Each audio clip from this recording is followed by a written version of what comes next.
What's going on, guys? So today we're breaking down the new NHL 21 gameplay trailer. The last trailer you saw was more of a teaser. This one has actual gameplay for us to watch. So I'm just going to start it here, probably pause it every 30 seconds or so and just kind of give my thoughts. NHL 21 gameplay innovation is built on the creative mindset of hockey's boundary breakers, allowing you to revolutionize the way you attack, defend, and strategize. NHL 21's superstar-inspired innovation allows you to use the unique abilities of hockey's elite every time you step on the ice. We've added 4 new boundary-breaking moves to your arsenal. Kucherov's no-move deke, Sid's elusive bank off the back of the net, Matthew Tkachuk's between-the-legs one-timer, and yes, Svechnikov's lacrosse goal, or the Michigan, are all now featured in the game. Alright, so I think we already heard about all 4 of those. I think actually those are like the exact same clips from the teaser. The Kucherov, Crosby, Tkachuk's between-the-leg one-timer, the Michigan or Svechnikov's lacrosse goal, as Ben Ross said. You guys don't know, the guy commentating this is actually the gameplay producer for NHL, so he's the guy that kind of is the head of gameplay. Just make sure it all works. I've met him a bunch of times. He's a really good guy. He knows what he's doing. So let's see what else he has to say here. These moves create special in-game moments that are only created with the right combination of skill and opportunity. In NHL.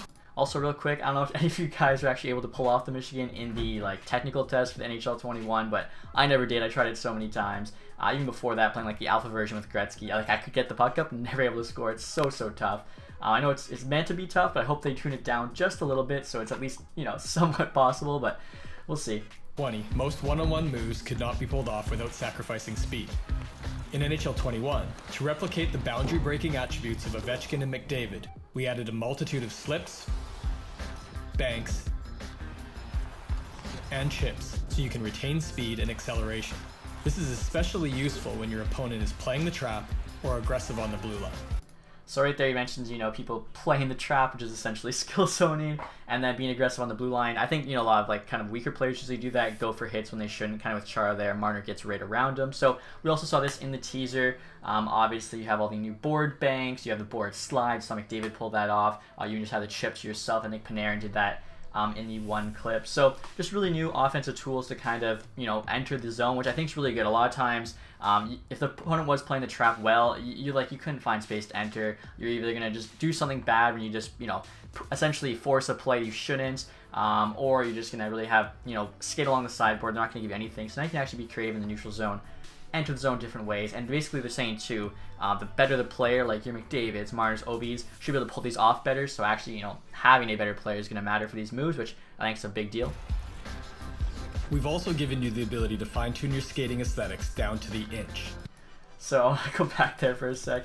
I heard about this. This is really cool. So you can now actually, kind of like goalie stances, you can now actually choose how your guy's going to look while skating. And there are so many options here. I think maybe too many options. You got spine angle there, spine curve. So maybe make your guy like the hunchback in Notre Dame. Stride gate, I think that's how you say that. Stride distance. So probably Char would have bigger distance as a taller guy, but maybe you could have like a big guy, really short steps, or a short guy who has really long strides for whatever reason. Stride height, upper body twist, hustle style, so probably like how far his elbows are coming up, like his arms are pumping there. Hustle arm swing motion, okay, so that's that. I'm not sure. Hustle style, 99 apparently. Hustle arm snap, maybe that's snapping it back. One-handed arm swing, so when he's only got one hand on the stick, what's it going to look like? Again, probably like almost too much, because I can see that bar there. I think there's even more.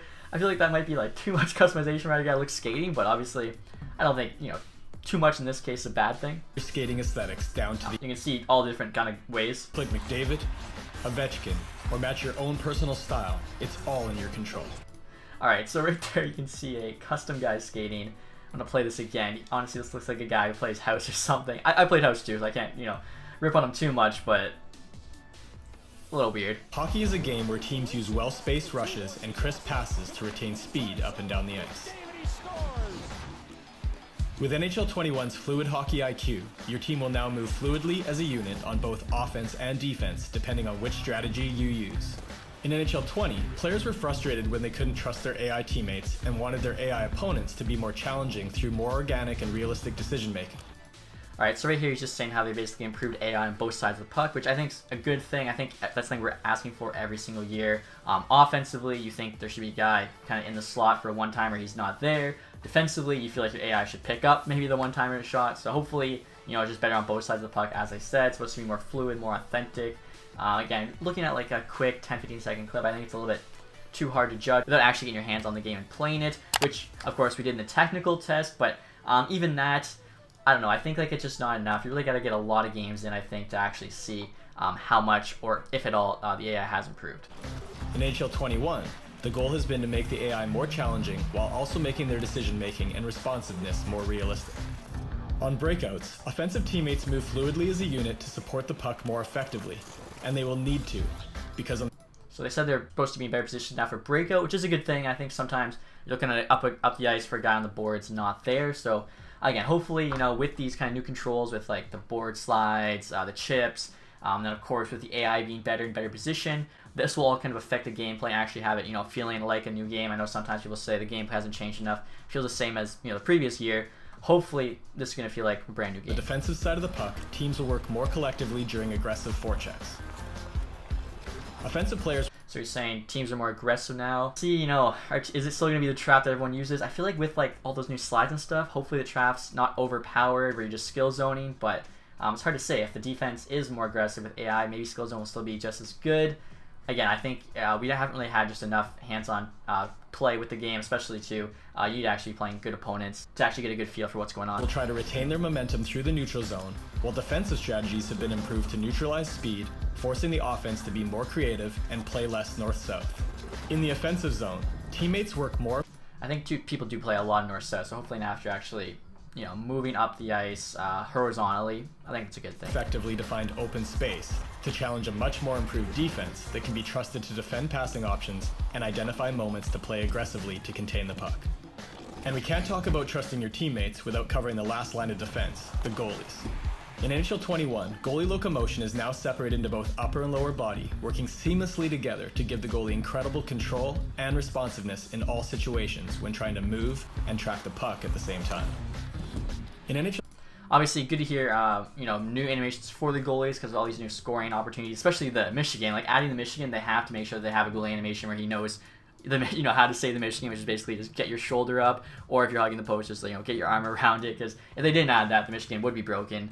Because even if, you know, you do get it up, the goalie can still save it. It's like the Michigan is so tough because like it's tough enough to get it up, and then it's just that second half is actually scoring it. But most goalies, you know, they're there, they're ready. I think probably taller goalies will be able to stop the Michigan more than shorter goalies, which I think makes a lot of sense. But I'm looking at this here, I thought it looks pretty good. The mocap there looked a little weird, the goalie they had, but you know, overall, like I said, new goalie animations, that's another thing that'll affect gameplay, new ways to score, as now some of like the glitch goals you're used to scoring with these new goalie animations, maybe they're not so easy to score. 20, if you committed one way, it was difficult to react in time to counter that momentum and make a save in the other direction.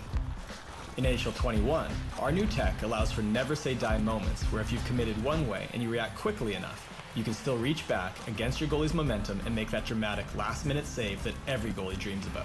But don't test your luck. Even with all this added responsiveness and control, goalies will always be more effective when using sound technique and positioning to block off angles to play the percentages for that specific scenario. Alright, so that's good to hear. They had the never say die kind of addition to goalie, so like you said, you're out of position, they can actually now, like, you know, make that big stretch, make that big save, basically whatever you're going to see on, like, you know, TSN's highlight in a night or whatever. It's good to hear that they're adding them, but they're not going to be overpowered, as like you said, it's better just to have sound positioning, as those aren't, you know, guaranteed to always work, which there's a reason I say like that's highlight of the night. You don't see it too often, so good to hear that, you know, it's a new addition, but it's not going to happen every single time. And I feel like the never say die save animation is going to be really good for people that are just starting out on playing goalie, as they're probably not going to be as good positionally, but now, you know, they're out of position a little bit, they can make that huge save. Not going to happen all the time. When they do, probably boost their confidence, maybe has them playing more goalie. So again, I think all good things. And like I said, I think this is big for both computer goalie as well as human controlled. Building on the core of RPM technology, we've been able to continually tweak responsiveness and aesthetics in all facets of the game.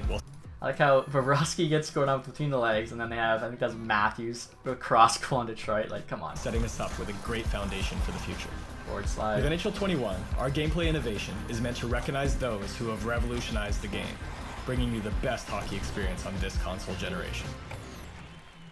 Alright, so if you guys haven't heard yet, at the end he says on this console generation, NHL 21 is only on Xbox One, PS4, not the next generation consoles. Most of you probably know that by now, but just wanted to add that. Right now, I'd say I'm cautiously optimistic. I wouldn't, you know, say for sure it's going to be much improved and amazing, but I also don't think it's going to be terrible or anything. Right now, I'm kind of in the middle.